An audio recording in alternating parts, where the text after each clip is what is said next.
Now the American dream comes with the price tag of nearly $4.5 million. Yeah, that's right, $4.5 million. Let's look at these costs over a lifetime, according to Investopedia. First comes the wedding, average $44,000. Next, the price of owning a new car adds up to over $800,000 over your lifespan. Raising two kids, well, that's another $800,000. Then you have home ownership, nearly $1 million over that same time span.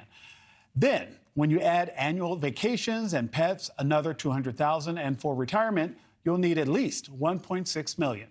Then we all have to plan for that final expense, our own funeral. That at $8,000. I'm joined now by personal finance expert Ted Jenkins, president of Exit Stage Left Advisors. Whoa, those are some big numbers. Where do we even begin? Is the American dream still achievable for most Americans, given the $4.4 million price tag we just talked about?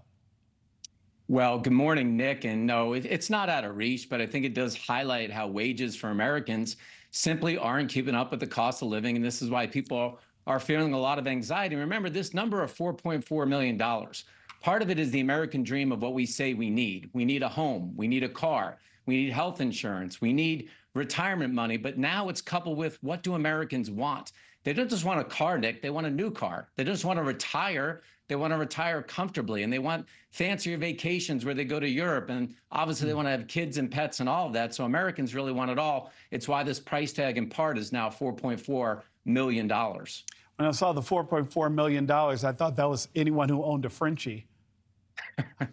Ted, there's a term floating around right now called dream scrolling, where people spend hours looking at luxury items or dream purchases on social media. I myself have been guilty of that. How is that affecting people's financial goals and motivation? Nick, it's pretty shocking now that people spend more than 2 hours a day dream scrolling. And really what this means is they're looking at the dreams of things that they want to buy or they want to own down in the future. And what's interesting is that 71% of the people say this actually motivates them, Nick, where you think it would stress them out. The challenge is social media, because once these algorithms learn what you like to click on, they start serving you up ads and videos and pictures. And for some people, like I said, it makes them motivated. For other people, a lot of people I talk to, Nick, they say, I feel like I'm falling further behind. How do my friends afford all this stuff? And that's why they have anxiety about this American dream, because they are dream scrolling. Ted, before I run out of time, I do want to ask you, should people reshape that dream? And what's the best way for people to get started working toward their own version of the American dream? Easiest thing to do is sit down as a family and set some goals. Figure out what you want your financial goals to be, not this average of $4.4 million, and then start saving.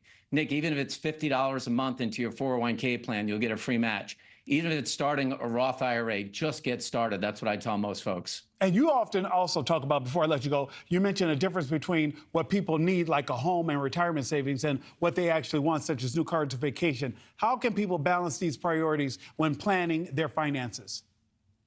I mean, listen, not everybody is going to Italy every summer enjoying a 2-week vacation in Lake Como, and not everybody is sitting at front row seats for Taylor Swift. So just stay in your lane of your own goals. There are a lot of fun things that you can do. Retirement does not have to be overwhelming, and you don't have to have $4.4 million. The actual number right now is about $1.5 million, so just get started. And I can't forget my Gen Zers and Gen Xers. For younger generations, like those millennials and Gen Zs, what do you recommend that they do? I recommend you don't believe everything you see on social media, because, Nick, nobody's now putting up their net worth statement or showing you how much credit card debt they have. So don't believe everything that you see online. But I am okay still scrolling, looking at those cute little Frenchies and things like that, though, right? Yeah, it's fun. It'll cost you $37,000, but it's fun. Woo. Ted Jenkins, thank you so much, sir. Thank you for watching. Go to newsnationnow.com to find News Nation on your television provider. And don't forget to click the red subscribe button below to get more of News Nation's fact-driven, unbiased coverage.